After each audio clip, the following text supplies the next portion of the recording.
根据怕是为那来。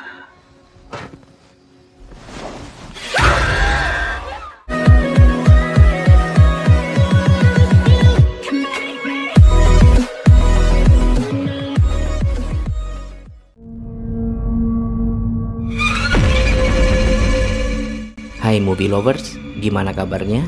Semoga selalu dalam keadaan sehat tanpa kekurangan satu apapun ya. Sekaligus saya mengucapkan selamat Hari Raya Idul Adha 1442 Hijriah. Dan kali ini saya akan menceritakan alur sebuah film bergenre horor yang terinspirasi dari kisah nyata dengan judul The Reckoning, rilis 2021. Film yang mengisahkan tentang perjuangan seorang janda cantik yang dituduh melakukan praktik sihir pasca suaminya dinyatakan tewas bunuh diri diakibatkan terkena wabah penyakit. Bagaimana kisah lengkapnya? Oke, kalau gitu saya ucapkan selamat menyaksikan dan seperti biasa kenakan headset agar Anda mendapatkan sensasi menonton yang luar biasa tentunya. Untuk itu klik subscribe dan nyalakan lotengnya jika Anda merasa asupan horor terpenuhi di channel ini. So, don't go anywhere. Please welcome. This is it.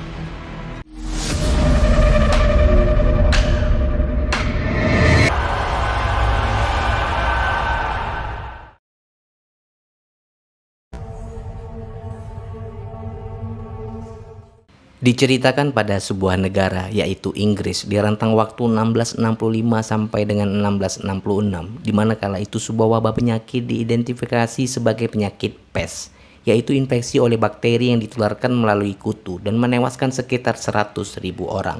Perlu diketahui bersama di tahun tersebut di mana dunia kedokteran saat itu atau tabib belum sehebat sekarang, yang mana belum ditemukan obat atau vaksin yang dapat menyembuhkan segala jenis penyakit. Dan parahnya, karena ketakutan yang teramat sangat membuat orang yang masih hidup berpikir bahwa penyakit ini muncul dari iblis dan ulah penyihir. Sehingga pola pikir seperti itu beberapa orang membentuk sebuah kelompok yang menamai diri mereka pencari penyihir dengan alasan sebagai pelayan setia kepada Tuhan. Dan yang lebih mencengangkan, setiap orang yang diduga membawa penyakit atau ditulari penyakit itu dituduh melakukan praktek sihir dan membunuh mereka tanpa disertai bukti yang kuat. Kemudian scene beralih menuju satu desa terpencil. Hiduplah satu keluarga kecil, suami, istri, dan satu orang anak yang masih bayi. Dengan kehidupan yang seadanya, tidak adanya listrik, televisi, handphone, aplikasi TikTok, bahkan snack video, tidak membuat mereka lupa bagaimana rasanya bahagia. Sang suami yang diketahui bernama Joseph adalah sosok pria yang sangat penyayang dan pekerja keras. Joseph yang sehari-harinya bekerja sebagai petani gandum menghabiskan waktunya untuk mengantarkan hasil ladangnya tersebut ke sebuah kota yang cukup jauh. Sehingga pada suatu hari Joseph berniat mengantarkan hasil panen gandumnya tersebut dan meminta izin kepada istrinya yang bernama Grace. Awalnya Grace dengan berat hati melepas kepergian suaminya dengan alasan ia mengetahui wabah sudah mulai menyerang di kota yang dimaksud. Tapi apalah daya, demi sesuap berlian dan segenggam nasi, Grace tetap mengizinkan suaminya untuk pergi. Selang berapa waktu tibalah Joseph di kota yang dimaksud. Setelah menurunkan barang bawaannya dan mendapatkan bayaran atas usahanya tersebut, ia memasuki sebuah tempat untuk beristirahat sejenak. Begitu sampai di dalam, ia memesan segelas minuman dan tanpa ia sadari, sebenarnya seseorang yang berdiri di sebelahnya sudah menunjukkan gelagat yang kurang baik. Tapi hal itu tak ia pikirkan di mana Squire dan Leonora tiba-tiba menghampiri dan mengajak Joseph berbicara beberapa hal. Tak lama kemudian ia menghabiskan minumnya dan bergegas untuk pulang. Dan apa yang terjadi?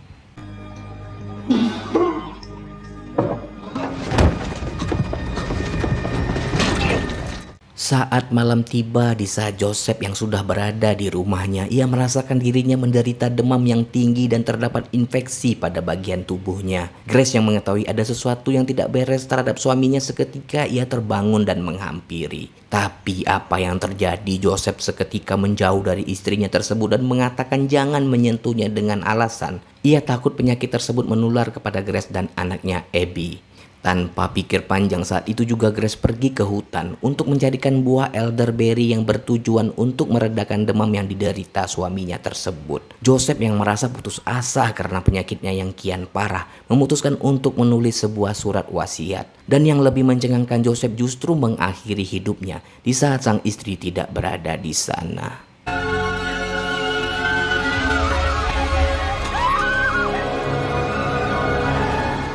Alangkah terkejutnya Grace di mana ia mendapati Joseph sudah tak bernyawa dengan posisi tergantung pada sebuah pohon.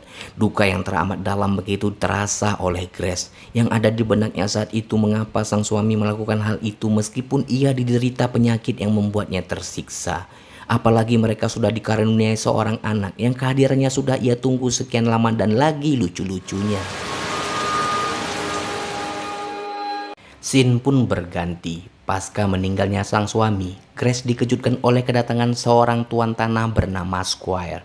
Kemudian terjadilah percakapan cukup ngeselin di antara mereka di mana awalnya Squire menyatakan duka yang mendalam atas kepergian sang suami Joseph. Berujung dengan ia meminta bayaran atas sewa rumah yang Grace tempati. Tentu saja pernyataan tersebut membuat Grace kesal dan sedikit kecewa. Bagaimana bisa si tuan tanah tidak sedikit pun merasa iba kepadanya dan memberikan tenggang waktu atau keringanan pembayaran. Padahal ia baru saja kehilangan suaminya. Seketika Square menjawab dengan nada kesalnya bahwa dirinya hanya meminta haknya sebagai tuan tanah dan itu murni karena bisnis dan bukan karena alasan lain.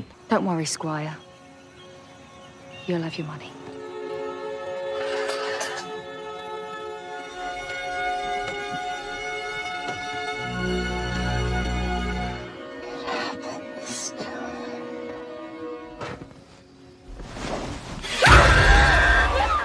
Keesokan harinya, Grace memutuskan untuk pergi ke kota bersama sang anak Abby. Selang beberapa waktu di tengah perjalanan, ia bertemu rekannya Kate dan suaminya Morton.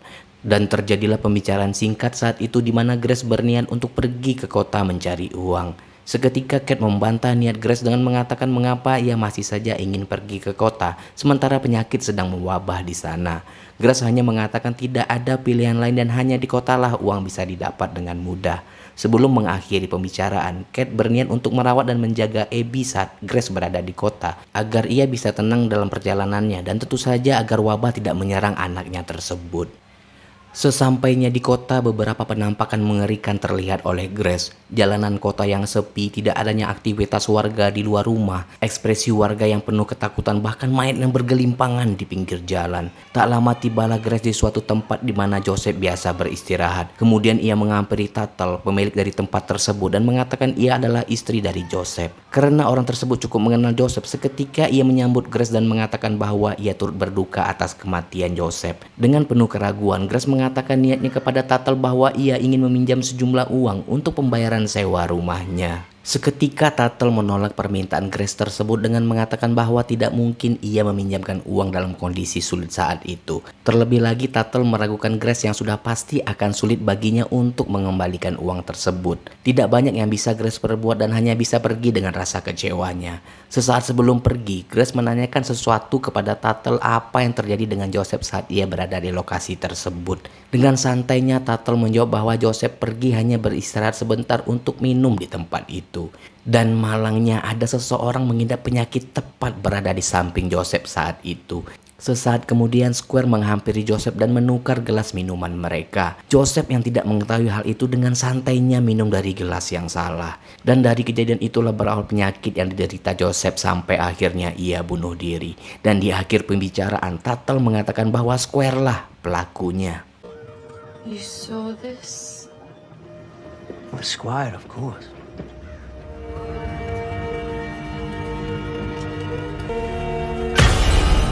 Scene pun berganti. Saat malam tiba, Grace terbangun dari tidurnya dan seketika ia menghidupkan lampu untuk memeriksa apa yang terjadi.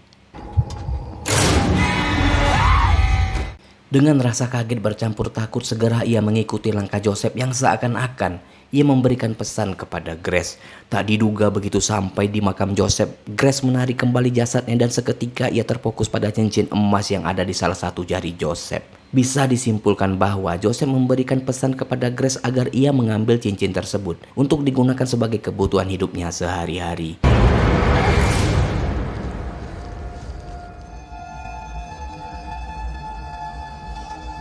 Keesokan harinya, sang tuan tanah kembali mendatangi Grace dan menagih uang sewa rumahnya tersebut. Tanpa keraguan, Square begitu saja masuk ke rumah itu dan seketika terjadilah pembicaraan singkat di antara mereka. Dan tanpa pikir panjang, seketika Grace memberikan cincin emas milik Joseph tersebut. Tapi itu tidak serta-merta membuat Square puas dengan cincin tersebut yang hanya menutupi pembayaran 3 bulan lamanya. Dan dengan sangat terpaksa disertai rasa amarah, Grace juga memberikan cincin emas miliknya. Tapi apa yang terjadi, Square yang merasa mupeng dengan kemolekan tubuh Grace seketika ia berniat untuk melakukan tindakan tak senonoh kepadanya yang pada akhirnya Grace berhasil menggagalkan aksi tersebut.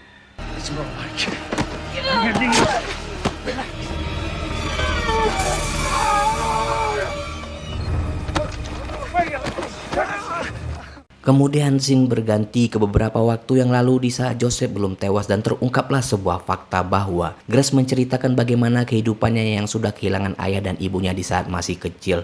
Di mana suatu hari yang bertepatan dengan hari Sabat, ia didatangi oleh beberapa orang yang ingin menangkap keluarganya karena diduga sang ibu adalah seorang penyihir. Sehingga selang berapa waktu ibunya dibawa ke sebuah kastil untuk disidang oleh hakim pencari penyihir bernama Moorcroft. Tak disangka hasil dari sidang tersebut diputuskan bahwa sang ibu adalah seorang penyihir.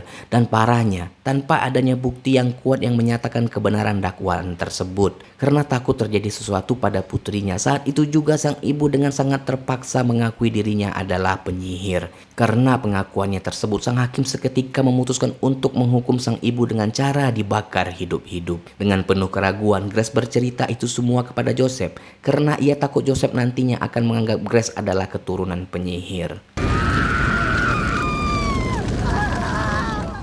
You and the baby are the most precious thing to me. Scene mengarah ke suatu tempat di mana dengan rasa kesal dan hasrat yang tak tersalurkan, sang tuan tanah menuju ke tempat minumnya seperti biasa. Kemudian ia mengatakan ia dihajar Grace saat dirinya meminta uang sewa rumah. Mendengar ucapan Square tersebut, seketika ia dibully oleh orang yang berada di sana dengan mengatakan Grace menolak keinginan cabulnya. Tak terima dengan perkataan orang-orang tersebut, seketika Square marah dan membuat pernyataan dan memfitnah Grace adalah penyihir yang mengakibatkan Joseph tewas diakibatkan praktek sihirnya. Dan apa yang terjadi, orang-orang tersebut yang menganggap kematian Joseph tidaklah wajar, seketika pola pikir mereka terpengaruhi oleh ucapan Square tersebut. Dan parahnya, hal-hal yang belum tentu benar adanya dibuat menjadi momok yang menakutkan yang kemudian dikaitkan dengan Joseph semasa hidupnya. Sehingga orang-orang tersebut memutuskan untuk menangkap Grace karena dianggap sebagai penyihir. Grace Haberstok's a witch. She came here looking for money.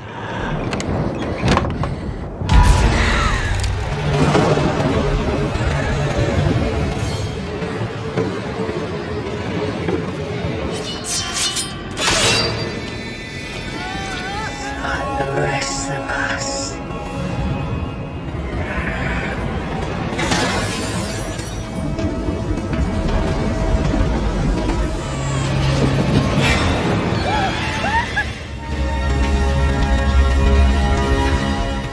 Setelah berhasil menangkap Grace dan menahan putrinya, ia dimasukkan ke dalam penjara hanya karena fitnah yang diucapkan Square. Dan parahnya, Grace justru diperlakukan sangat tidak baik oleh orang-orang yang berada di sana, yang menganggap Grace adalah keturunan penyihir. Dan tak diduga salah satu orang yang menangkap Grace adalah Morton yang notabene adalah suami dari rekan Grace. Kate membantah dugaan Morton yang memfitnah Grace adalah seorang penyihir. Dan parahnya, Morton bersikap kasar kepada Kate karena membela temannya tersebut. Scene kembali menuju Grace. Selang berapa waktu Grace bermimpi, ia didatangi sosok ibunya dengan wajah yang menyeramkan.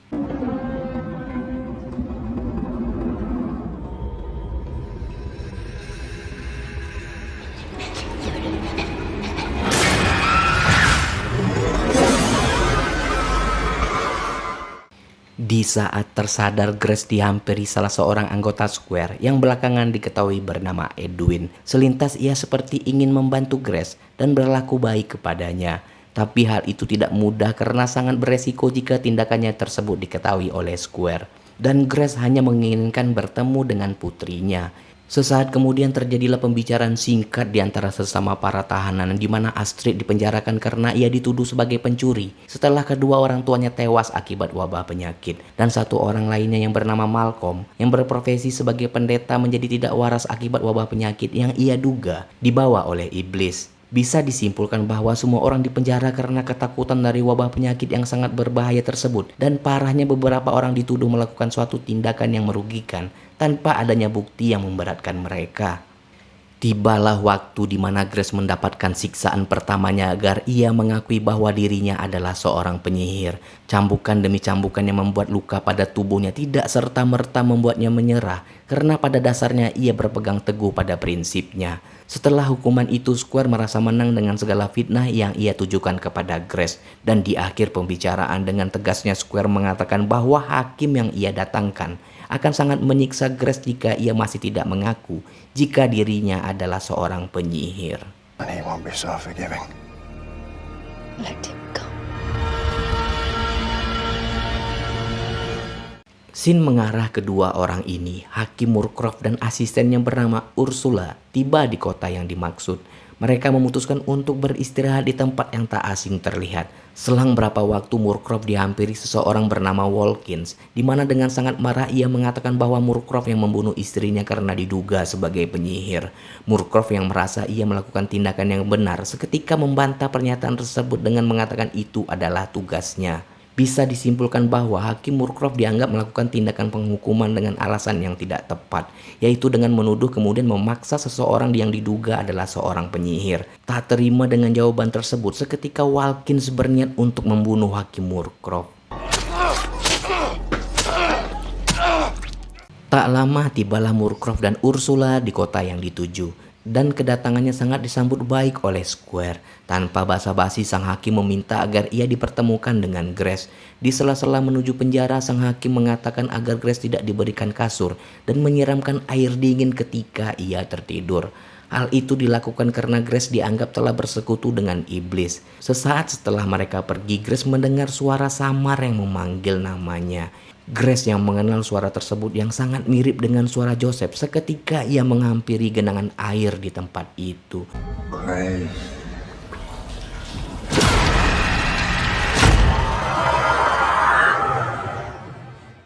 Tibalah waktu di mana Grace mengikuti persidangan dari Hakim Moorcroft. Sang hakim yang mengatakan bukti-bukti yang ia dapat sudah sangat jelas dan cukup memberatkan Grace bahwa ia adalah seorang penyihir, meskipun tidak diketahui secara pasti dari mana bukti itu didapat. Moorcroft hanya butuh pengakuan dari Grace sebelum ia dijatuhi hukuman mati. Dan lagi-lagi Grace mengatakan dengan tegas bahwa ia bukanlah penyihir seperti yang orang-orang tuduhkan padanya.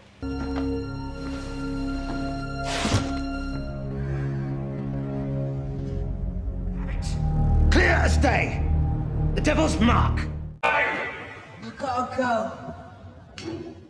Scene berganti dan terjadilah pembicaraan cukup intens di antara dua orang ini, di mana Moorcroft menceritakan bagaimana perjalanannya di pusat kota London, yang mana wabah penyakit tersebut membunuh banyak orang, bahkan mayat bergelimpangan di mana-mana, menumpuk di gang-gang sempit dan para petugas penguburan pun merasa kesulitan untuk melakukan tindakan.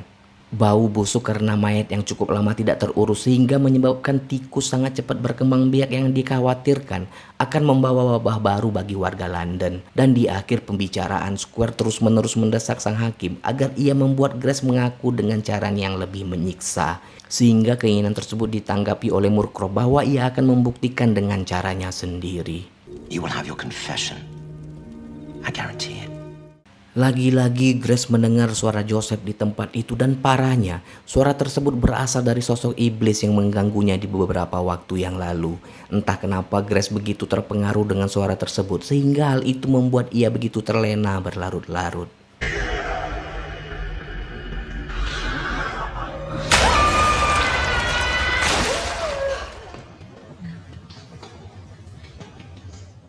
Keesokan harinya, Grace dihadapkan pada sebuah siksaan demi membuatnya mengaku atas siapa dirinya. Sang hakim yang terus-menerus memberi ancaman terhadap Grace sama sekali tidak membuatnya bergeming.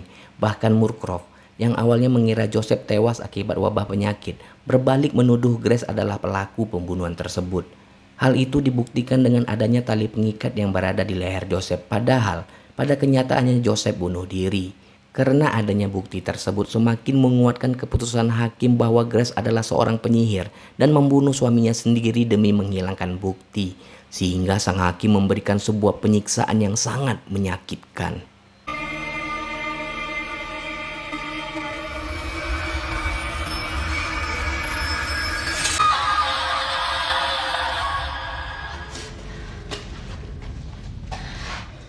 Singkat cerita, terjadilah pembicaraan di antara dua orang ini dan terungkaplah sebuah fakta bahwa sang hakim yang dahulu membakar hidup-hidup Ursula karena ia diduga adalah seorang penyihir. Tak disangka tiba-tiba hujan turun dan mematikan api yang membakarnya. Saat itu juga sang hakim menyelamatkan Ursula dan meyakini itu adalah sebuah pembuktian dari Tuhan bahwa Ursula layak untuk hidup dan membuktikan ia masih diberikan kesempatan untuk melakukan penebusan dosanya. Dan hal itu juga yang membuat Murkrok memutuskan untuk mengajak Ursula dalam usahanya untuk mencari dan menghabisi para penyihir yang ia ketahui. Dan di akhir pembicaraan, sang hakim meminta kepada Ursula agar ia membujuk Grace untuk mendapatkan pengakuannya.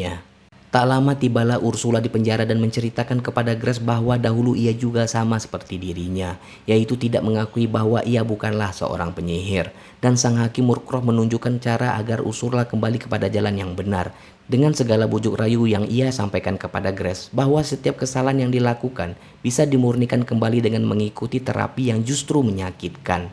Bahkan Ursula menganggap apa yang dilakukan sang hakim merupakan tindakan pembersihan jiwa. Dan di akhir pembicaraan, Grace yang dari awal tetap memegang teguh prinsip seperti yang ibunya ajarkan dahulu, seketika membantah segala ucapan dari Ursula dan mengusirnya keluar saat itu juga. Fate of my soul is a matter between myself and God and no other. Dan tibalah waktu di mana Grace akan menerima siksaan selanjutnya, di mana saat itu disaksikan oleh beberapa warga dari kota tersebut. Lagi-lagi sang hakim menyudutkan Grace dengan mengatakan di depan warga yang hadir bahwa ia sudah mendapatkan semua bukti keterlibatan Grace dengan praktek ilmu sihir. Tapi hebatnya Grace dengan tenang menjawab dugaan sang hakim tersebut. I ask you again. It has but one purpose.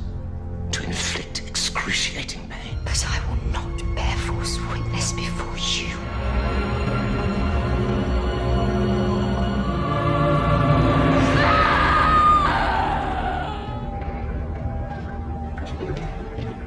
Suatu hal yang mengejutkan terjadi di mana dari sekian rentetan siksaan yang dilakukan kepada Grace, sang hakim akhirnya memutuskan untuk menghukum Grace dengan dibakar hidup-hidup.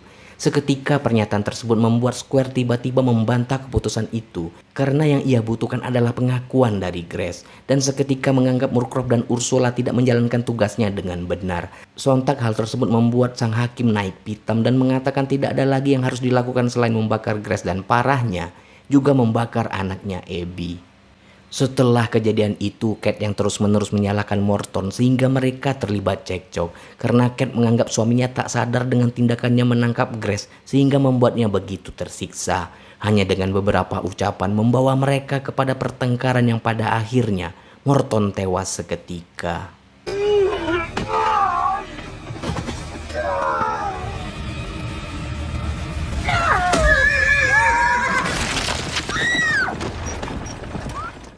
Scene berganti menuju Grace. Tanpa sengaja ia melihat seorang tawanan yang mati akibat penyakit dan diam-diam Grace memiliki rencana untuk kabur dari tempat tersebut dan tentu saja ia butuh bantuan dari Edwin. Tak lama seorang penjaga penjara mengatakan kepada sang hakim bahwa Grace ingin berbicara sesuatu kepadanya. Tanpa pikir panjang ia menyetujui keinginan Grace dengan syarat ia harus mengganti pakaiannya sebelum menghadap sang hakim. Dan Edwin mulai melancarkan misinya dengan mengambil darah dari mayat yang terkena penyakit tersebut untuk dimasukkan ke dalam minuman anggur yang akan diberikan kepada sang hakim.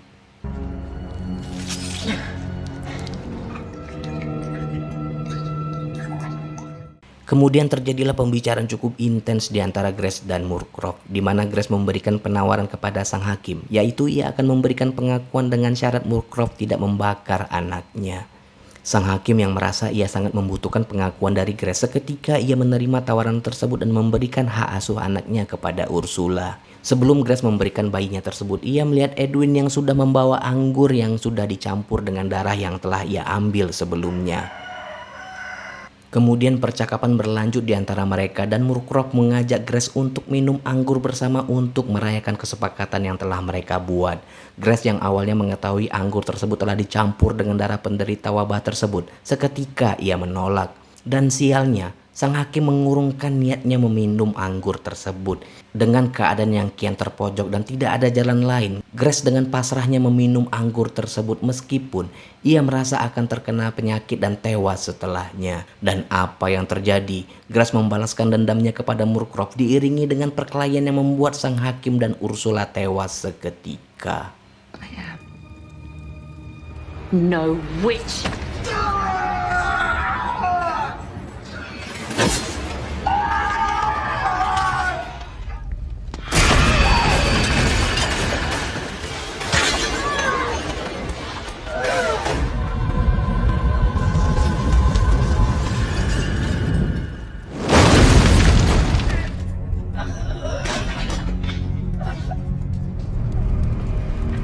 Free yourself. Di tempat yang berbeda, Edwin mulai menjalankan misinya untuk menyelamatkan Abby yang berada di ruangan Square. Tapi sialnya, Square terbangun dan mendapati Edwin membawa bayi tersebut. Dan tak diduga, Edwin menghajar bosnya tersebut dan membuatnya tersungkur. Suatu kesalahan yang tak diduga terjadi di saat mereka membawa bayi tersebut, di mana Grace yang merasa dirinya sudah terkena penyakit akibat anggur yang diminumnya. Seketika ia menyuruh Edwin pergi menjumpai Kate untuk memberikan bayi tersebut.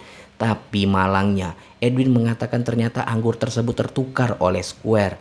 Itu artinya Square lah yang telah meminum anggur yang berisi darah tersebut. Tapi apalah daya, Grace semakin terpojok dan tidak bisa melarikan diri. Yang ada di benak Grace hanya untuk membalaskan dendamnya dan membebaskan para tahanan. Tapi sialnya aksinya diketahui oleh Square dan terjadilah perkelahian sengit di antara mereka. Dengan sedikit bantuan dari tahanan yang ia bebaskan, yang pada akhirnya Grace menghabisi nyawa Square dan tewas mengenaskan.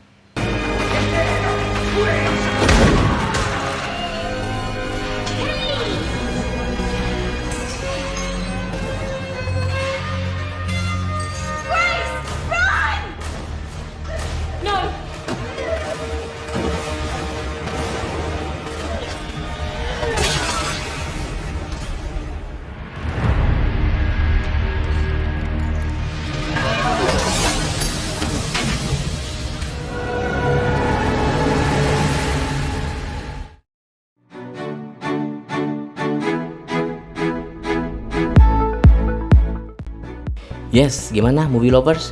Lumayan bagus lah ya filmnya. Secara alur cerita terkesan simple dan nggak berbelit-belit. Konsep ceritanya juga oke, dimana Grace yang sudah ditinggal kedua ortunya dari kecil dan parahnya ibunya dituduh sebagai penyihir.